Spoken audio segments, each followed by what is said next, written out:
Joined now here on the Flagship podcast by esteemed Fox college football analyst and all around great guy. I remember him, of course, when he was the quarterback of the Colorado Buffaloes and then a radio star There you go. in Big D, Denver, the one and only Joel Klatt. Joel, how are you doing?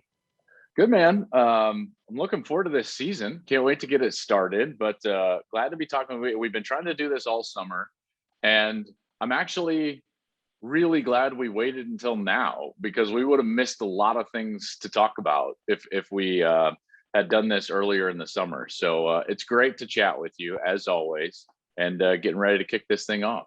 Well, man, I always appreciate it. Thanks for remembering those of us from your early days in the media business, my man, Joel Klatt. So first and foremost, how are you doing? How's your summer been? You done anything fun? Played any golf? Played a lot of golf. Listen, I play a lot of golf. Yeah, I mean, we had a great summer. My kids are at such a fun age, 9, 7, and 4 years old. We've been at the beach. We've been doing swim team. We've had baseball. We've had, starting up flag football now. It's been fun. We went back to Denver to see family. We went out to Phoenix and spent some time out there.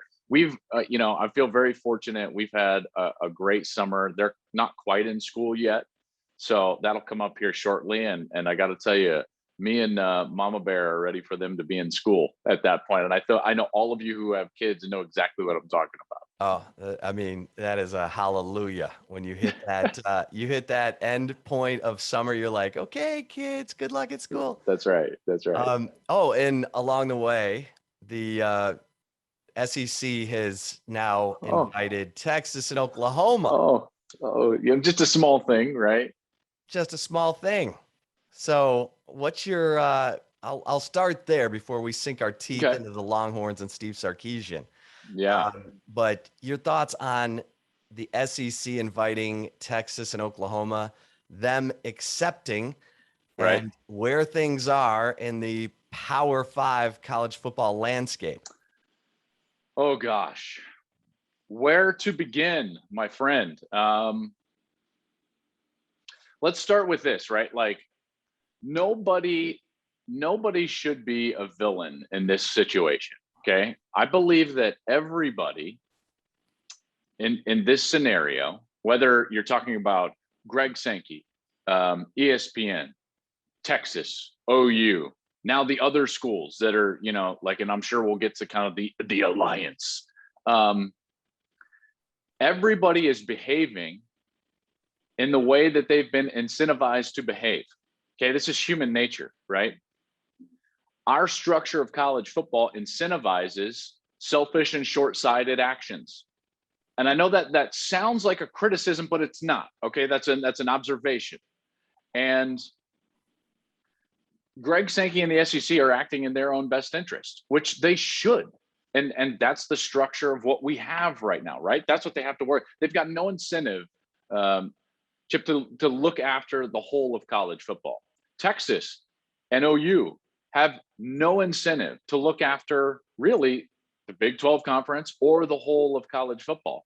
So what should people be doing? Acting in their own best interest, which everyone did in this instance. So nobody is at fault. Now, if you're just evaluating the actual move, that remains to be seen. If it grows revenue for Texas and Oklahoma and makes them more sustainable as an athletic department in the long run, then good for them. And it was the proper decision for them. If it doesn't, then it wouldn't be the proper decision. Now, I happen to believe that we are at a real turning point in what will be the history of this sport. And that's because this is either going to go real regional, real quick, or we're going to maintain some national, global aspect of our sport. Okay. And that's where we kind of get into the alliance thing. So that's a 30,000 foot view of everything. Do I think that it was smart of OU in Texas? Well, in the short term, I think that provides them their one up that they always had in recruiting the state of Texas over teams like LSU and Texas A&M and Arkansas to a certain extent, and Alabama to a certain extent. When before this separation of the SEC and everybody else took place, remember Texas and OU, at least I feel like, had a huge advantage in recruiting in the state of Texas because they were just the better programs. Wouldn't you agree? Yeah. Right. And A&M, and people think that I always dog on A&M. A&M is just kind of A&M, guys. All right. We understand, like, they've been a middling conference, middling program forever. Right. And they think that they're like a top 6. Yeah, they happen to be preseason, top 6, 7 this year. That's not their history. They've gotten to that point, I believe, on the back of the SEC. And they've been able to recruit in the state of Texas. And I'm sure you've seen this. And they've been able to recruit on par with the Longhorns and with the Sooners, which they maybe didn't do in the past, say for one guy here or there, but certainly not on par throughout a class. Okay. And so I think OU and Texas look at that in the short term, and they look at the pecking order of recruiting in the state. And I think that they believe that this will allow them to regain that status as the preeminent factors in recruiting in the state of Texas. Now, that could be me looking way too deep into this, but I think that that's one of the short-term goals for OU and Texas, and I think that they'll achieve that. Are we headed to a mega conference with the college football commissioner? What is this goofy alliance with the Pac-12, the Big Ten, and the ACC, two of whom are Fox, primarily Fox partners. The other, the ACC. Don't say that with disdain. Look at you. No. You become an SEC program and you're like, Fox. No. But ESPN is the ACC network. That's right. We're asking dogs and cats to come together. To get along. Yes. Okay.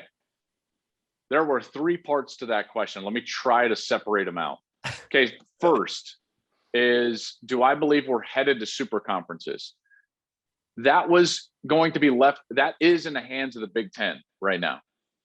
The SEC laid out their chips are in the middle of the table. I think that it's pretty clear that if they could get Florida State, if they could get, Clemson, they probably would. Now, with the grant of rights, the way that it is, you're talking of upwards between $85 and $100 million per school for those teams to leave their grant of rights at this point. That's probably not going to happen, right?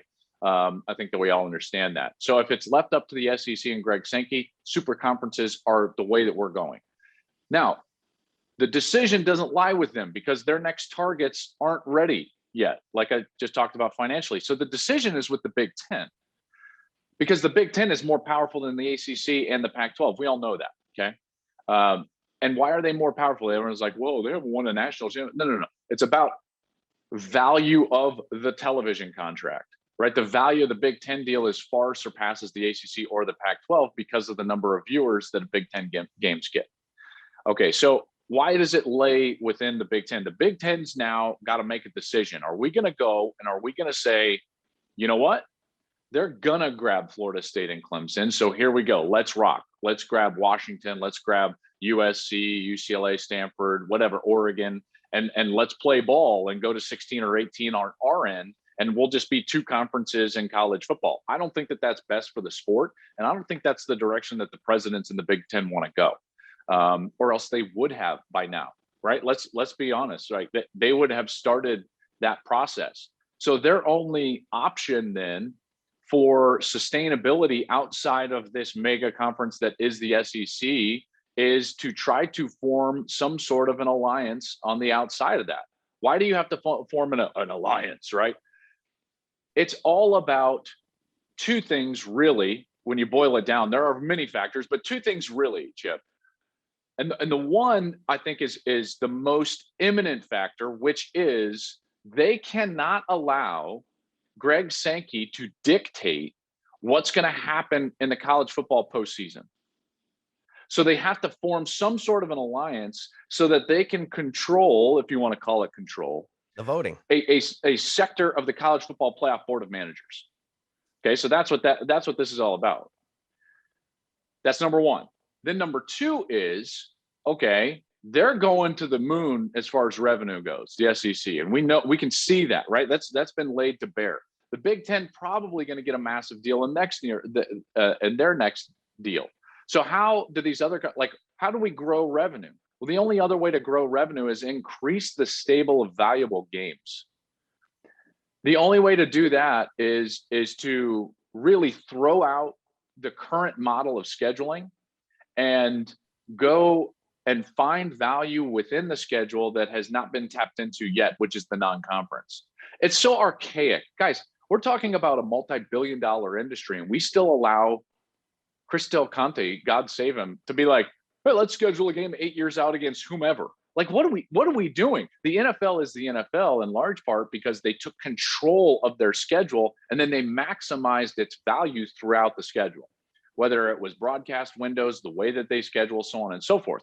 So this alliance, I believe, in the scheduling partnership, and I know that this hasn't been necessarily public, I believe it's going to be NFL style of scheduling. And what they're going to do is that they're going to increase in a massive way the amount of games between top tier teams. They're probably going to minimize their league games and go from 8 to 9 in the conferences that play now, from 9 to 8, in the conferences that play 9 right now.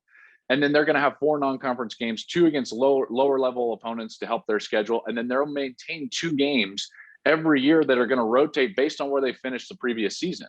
So for example, if you win the Big Ten this year, if you're Ohio State, okay, you're the Big Ten champion. And let's say Clemson and let's call it USC win the Pac-12 and ACC respectively. Next year in the non-conference, Ohio State's going to go to Clemson. Clemson's going to go to USC. USC is going to go to Ohio State. Okay, and that's going to happen for the second place finishers, third place finishers, fourth place finishers. Well, now all of a sudden you've increased the valuable assets probably somewhere between 7 and 8-fold. So that's how you grow revenue. So let's back up a little bit. Okay, so what were the 2 reasons for this alliance? And you can make fun of it all you want, certainly, and it's not official, if you will, because there's no signatures and this is a bunch of handshakes, but they had to secure a voting block on the CFP Board of Managers in order to press back against the SEC so that they don't exactly get everything they want in the football postseason, i.e., that it's not a single network partnership. So they didn't want it just to go to ESPN with Greg's consent. So whoever those networks are, I'm not sure. And then they also wanted to increase their revenue. How do you do that? You maximize the only piece of the schedule that we haven't begun to maximize the revenue in, and that's the non-conference. So those are what's going on. You can talk about all, and remember now, you and I have been around intercollegiate athletics enough to know when we're hearing fluff, and when you hear fluff about academics and like-minded this and research that, that's what it is, right? That's so that the presidents feel better about their decision. But what's driving this is a voting block to stop the SEC and trying to maximize revenue in a sector of the schedule that has not been maximized yet. Yeah, and that is well said. That's why we love talking to Joel Klatt, because the guy does his homework. He's not just shooting from the hip here. He's not just walking off the golf course and giving you some BS. The guy is in the trenches. All right, Joel Klatt, that was fantastic, by the way. I'm never going to call it the Goofy Alliance again, because if that plays out the way that you envision, that would add value. And I agree with you on the managing board and trying to secure enough votes to keep the SEC from ruling the college football world.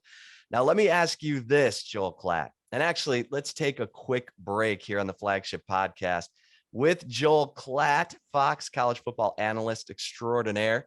And if you're watching us on the Horns 24/7 YouTube channel, we'll just keep rolling on. But Joel, your thoughts on Texas with Steve Sarkisian. Mm-hmm. Now, as the head coach today, by the way, he said that he's not named a quarterback yet. We're 9 days from the season opener.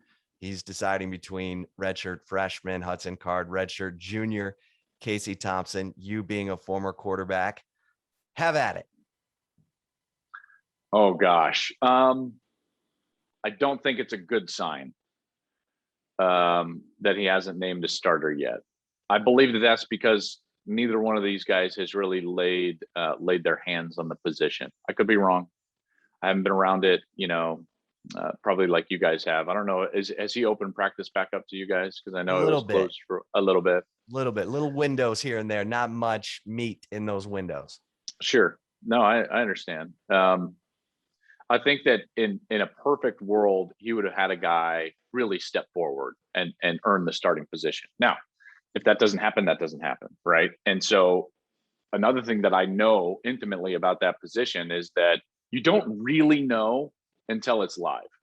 And and so, yes, you want guys to separate themselves out in practice, but when you get out there against Louisiana, you're going to know. It will be very clear. And unfortunately for Texas fans, you guys know when it's clear that neither of them are ready, and that's what you don't want. You want somebody to rise up, the cream to rise to the top when the lights are the brightest. So we'll see if that happens. And then also there's all sorts of this nuance to the modern day college football with the open transfer portal. Like, let's say Casey Thompson is kind of inching ahead, and you kind of want to name him the starter.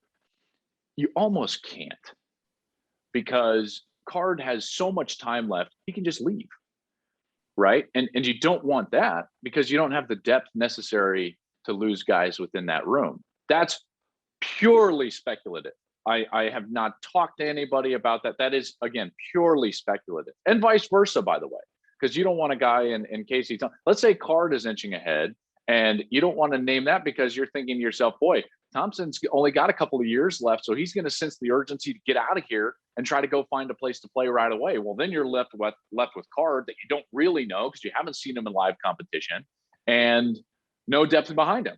Well, that's not advantageous either. So these coaches are in a no-win situation unless you're Ohio State and you've got 8 million apparently quarterbacks, and you can just name a starter and like whatever, right? A guy leaves, you're like, fine, we've got 3 more. Texas doesn't have that at their disposal right now. So that's the quarterback situation. Let me get back to Sarkisian. I'm a huge Sarkisian believer. I mean, quite frankly, and you know me, I'm way too blunt and honest. I tried really hard and basically had Steve at Colorado before last year. Remember when Mel Tucker left really late in the process to Michigan State? I was very supportive of getting Steve at Colorado, and boy, it was close. It was very, very close. He chose to stay at Alabama, rightly so, because this opportunity is clearly better than an opportunity in Boulder. So I'm a believer. People forget how bad Washington was when he got there. Everyone's like, "Oh man, the USC thing was a debacle." Yes, but it was a debacle personally, not necessarily as a program. Right. Okay. Like, did he fall apart as a person? Yes. And he has admitted as such and really faced those demons, if you will. And I think he's a much different person now. I know Matt Ryan well. Matt raves about him. They worked together in Atlanta before he went to Alabama. And Chip, I think what I talk about when I talk about Washington, you remember now, Washington didn't have a winning season from 02 to 09. And that's a proud program. So Rick Neuheisel was there in the early 2000s, had it going a little bit, had an 11-1 year. Then all of a sudden they fired him because he bet on an NCAA tournament pool.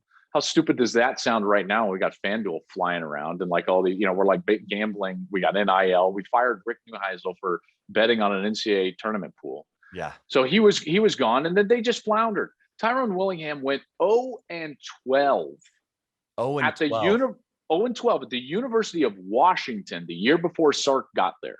And he got them to be a perennial winning program and bowl team before he left to USC. And then it fell apart, like I said, more on the personal side. If he's right as a person, dude is a hell of a football coach. You saw that at Alabama. That's the best offense that they've ever had in the last couple of years. So I'm optimistic for Texas. I don't know what that means this year because of the quarterback situation. I do know this. I think that one of the top 3-4 players in America is Bijan Robinson. And Steve knows that. And they'll use him judiciously, I'm sure. But if he's touching the football between 15 and 20 times a game in any fashion, maybe 25 in the games that they really need him to, you get into the Red River or whatever that is, they're going to win a lot of games. This is still a team that is recruited at the top end of college football, even all the way through Tom's tenure. And this is still a team that was basically 3 snaps of the football away from being an undefeated playoff team a year ago. People fail to realize that, So I'm optimistic, but we'll When see you how it all plays out. when you look at Texas now, with their impending move to the SEC, Mhm. how big of a gamble and how much stock are they putting in Steve Sarkisian to elevate the program? Because you and I both know Texas has been wandering around in the desert for the last decade and Blindfolded. and everyone's laughing and saying, "Oh, look at Texas trying to go to the SEC." I mean, they're counting on Steve Sarkisian to elevate the program as a play caller on par with Lincoln Riley, as a guy who I think put together a really good staff with Pete Kwiatkowski He running did. He did. running the With defense. So yeah. it's a huge. I mean, they're counting on Steve Sarkisian to elevate the program. Yes, but I don't think that went into the decision. I think that decision was going to be made whether they retained Tom or not. Yeah, like this was a bigger decision than who's our coach right now and who's our quarterback right now. But having said that, now that the decision has been made and pending timing, we'll see what the timing is going to be. But yeah, you're absolutely right. And I'm looking forward to seeing the actual structure of the league. I think it's got to be in pods, and then it becomes like, well, who are the pods? Is it Texas A&M, Arkansas, and OU? Like Right. The I old like I don't know. Big 12 SWC pod.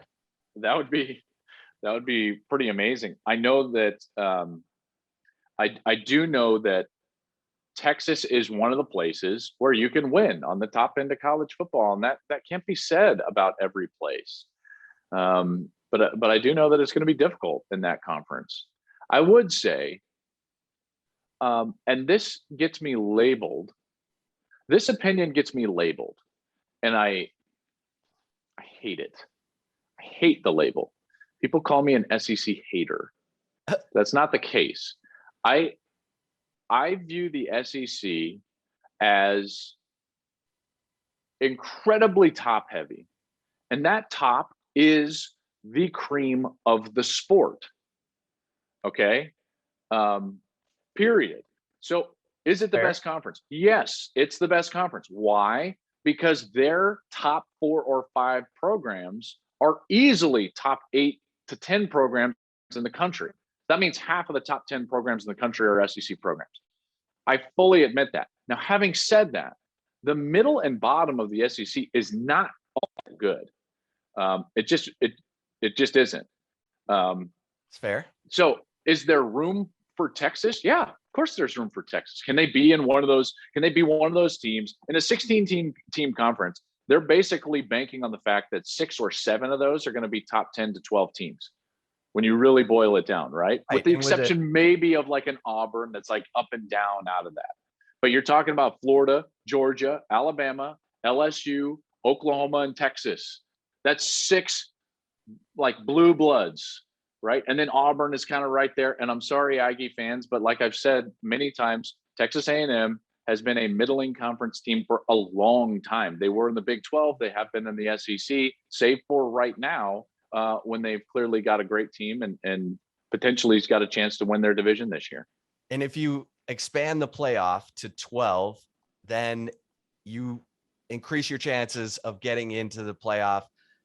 6 SEC teams potentially, the 6 teams Potentially. And I potentially. think that's why the alliance was formed, though, is that they were so frustrated at what they felt like was a disingenuous Greg Sankey through the expansion talk process when he was pushing for this. Right. Remember now, when they came out, they're like, we think 12 is the right number. I was like, damn, 4 to 12. Right.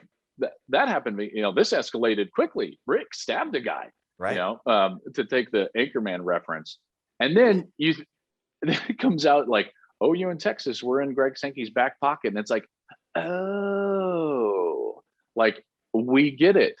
And I think that's what ultimately led to the alliance, is because they realized that they can't just allow the playoff to expand in a fashion in which only helps the SEC. So what they'll start to vote on, there's going to be 2 main points of contention when it comes to the CFP Board of Managers. At least this is the way I see it. That is network partners, how many and which games do they get? And then the other part of this is going to be how many are auto bids and how many are at larges. And that's where that alliance is going to be the most influential. What's going to happen from the alliance? That's going to be the most influential thing that happens from the alliance is what they do with auto bids versus at large bids in the playoff expansion conversation in the next 2 years. Yeah, no, I think you're right. And I've said the Power Five needs to collectively bargain and schedule and do everything like the NFL, because that's where the most money is. The TV partners don't want that because they don't want to have to pay all that money to a 64 team, Power Five college football. Yeah, but remember though, if the inventory is there, we'll gladly pay it. Right. So for us, it's an equation. Like for TV, it's just an equation. If you give us more games that get 8 million, 7 million viewers, we're like, great, we'll pay you. Look what we pay the NFL. Right. So what's the number, do you think, Joel? I mean, is it 32 teams? Is it 44, 40? Is it 60? Is it 64? That's up to them. That's up to the schools. That's not going to be a network decision. I think that the network is going to look at the top tier of games, the available inventory of potentially high value games, and they'll give them a number. And then all of those conferences are going to sit back. And this is essentially what Texas and OU did in their move. They're going to sit back and they're going to say, okay, we can split this 10 ways or we can split this 2 ways, however. And so then they're just going to decide how many pieces of pie are going to get cut out of the pie that we hand them. And so that's going to be totally up to them. Why did OU and Texas leave? So we're in a league with 8 total hanger-ons that provided no value. I can tell you that networks would probably have paid 95%, 92 to 95% of the total Big 12 television contract just to OU and Texas if they decided to just be independents. Just to give you a sense of we're not paying. Yeah, we're not paying to televise the other teams. So what happens? What happens to the other 8? The remaining 8. The alliance left them. The alliance left them for dead. Yeah. That's one of those things where it's like Kevin Warren, the Vegas guy, George, can't pronounce his last name. Out of the Pac-12. Yeah, whatever. I'm terrible with names. Gus will tell you, can't pronounce them. Jim Phillips. They were in that scenario that, maybe you find yourself in where it's like you pass a fight or an accident and you're like, ooh, and you're looking and you're like, that doesn't look good. Should we stop and help? And then everyone looks at each other and they're like, keep going. That's kind of what I feel like happened. Man, I mean, that is I just don't where are they going? I know that might sound awful. I don't know. I don't think that sounds awful. I feel like that's more realistic, right? So it's like, are they providing, let's say you're the Big Ten and Iowa State calls. For Iowa State to have any value for the Big Ten, they have to bring around $60 to $65 million annually in value to the conference. They don't bring that. No. So again, they looked around and they were like, well, and their best hope was the Pac-12 trying to get into the central time zone, but now they can do that with this alliance. And so having to add schools in Stillwater or Lubbock, not as much of a priority for the Pac-12. And don't minimize the hubris of chancellors and presidents when it comes to the academic standing of those institutions. Yep. I remember that from 2010. Yeah, I bet you do. And all that. That basically was that was kind of the deal breaker. Yeah. And to some extent. OU couldn't get there on their own. They tried, but they said, are you bringing Texas? And in some ways, OU tried to get into the SEC, and even with and without Oklahoma State, and was told, can you bring Texas? Now they're bringing Texas. All right, Joel, let me ask you this. The Big 12 How do you see that playing out this season? And when are you coming to Austin? I think there's two really, really good teams. There's a couple of unknowns, maybe three unknowns.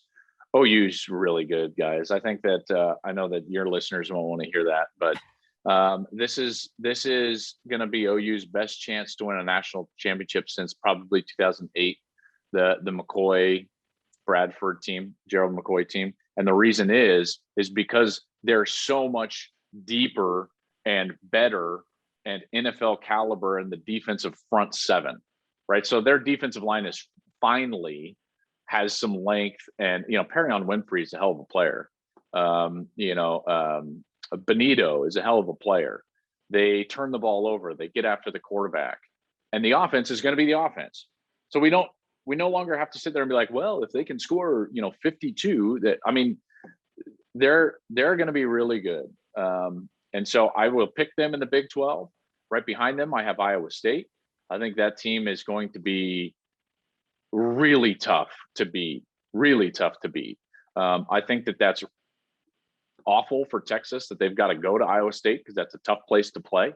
And for me, when you've got the Big 12's offensive player of the year returning in Breece Hall, you've got the defensive player of the year returning in Mike Rose, you've got your quarterback back, you've got your coach, they've got the culture, they've got everything that they need to be a top tier program. And now they just have to learn how to play with the bullseye on their back versus the bullseye on somebody else's back. And if they can do that, then they should have a really good year. And then I think that the third team is Texas, just because of the talent equation. Texas is still one of the most talented teams in the country. They've got a great coaching staff. Your point earlier, I think is right on. Steve's best job so far has been his ability not to recruit, which he's done a pretty good job of in a short time. It's to hire a great staff. And as many coaches will tell you across the country, that's really the key. And so he's done that really well. And so those are kind of the top three. I think TCU is interesting. I think Oklahoma State is interesting. But I don't know if those two teams will play at the top end of the Big 12 like the other three can and potentially will. All right. When are you coming to Austin? Your schedule? Probably October 16th, that Oklahoma State game. Okay. So everyone will be all upset because guess what? It'll be at noon. You guys don't like noon games. I love it. See, Joel Klatt is giving you times of games that you don't have already. I mean, listen, if I'm in your town, your game's at noon Eastern. That's just what you got to know. That's it, right? I don't know what else to tell you. Big noon kickoff, right? That's what it is. I'm so disappointed that we didn't get Red River. We've been fortunate; it's fallen to us. I think we've done it 3 years in a row for sure, maybe 4. Oh, y'all's call on that 2018 game was out of this world. Epic. And so, radio gold. I will tell you this. I will miss personally OU in Texas. Love those programs. I really, really do. Going all the way back, right?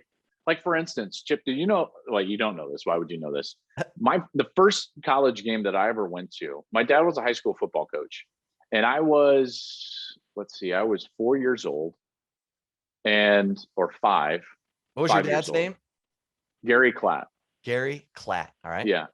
And Colorado used to give high school coaches free tickets over in the north end zone. And so he took me up because the University of Oklahoma was coming to town. And this is the mid 80s, man. They were rolling, right? This is the Bosworth teams. Oh, yeah. And Jamel Holloway. And yes. And we sat there and I watched that Buffalo run around the field, and I watched Oklahoma, and I heard their band, dun, dun, dun, dun, and I fell in love with the sport that day. There's nothing I wanted to do more in my life than play for Colorado. I was fortunate enough to do that as a walk-on. I loved playing against Texas, whether it was we got our heads beat in, but man, it was like, that was major college football, and I love broadcasting y'all's games. I love doing the Red River game. So when that news came out, there was a big part of me that was, it was sad. It was very sad. And hopefully in the future, pending whatever contracts go down or whatever, that this move won't mean that this is the last time I get to, go into those cities and do games. Well, you're the best. My FYI, my son is a freshman at Colorado State. Oh, nice. Fort Collins. Fort Collins. You been to Fort Collins? Oh yeah. It's pretty. Yeah. I mean, there's so much in common between Colorado and Colorado State. So much, obviously. One is that all of us got into Colorado State. He said that, Dad, he got into Boulder. He said, I'm not going there because that's where all the spoiled rich kids go, like your SMU. Because I went to SMU. I was like, oh, Lord. So he hit me right in the nuts. I mean, he's not lying. He's not lying. Well, listen, oh, man. Joel Klatt, you're the best. It is always great to have our preseason conversation. And I thank you so much. So you bet, man. When you come to Austin, golf is on me. Love it. I love it. I can't wait to get down there. Hopefully the Hornets play well. They got a tough opener. I know you guys will be talking about it a lot. That Louisiana game is interesting. Ooh. Well, listen, everybody, thanks for listening to the Flagship Podcast. For Joel Klatt, I am Chip Brown. Until next time, stay safe and keep the faith.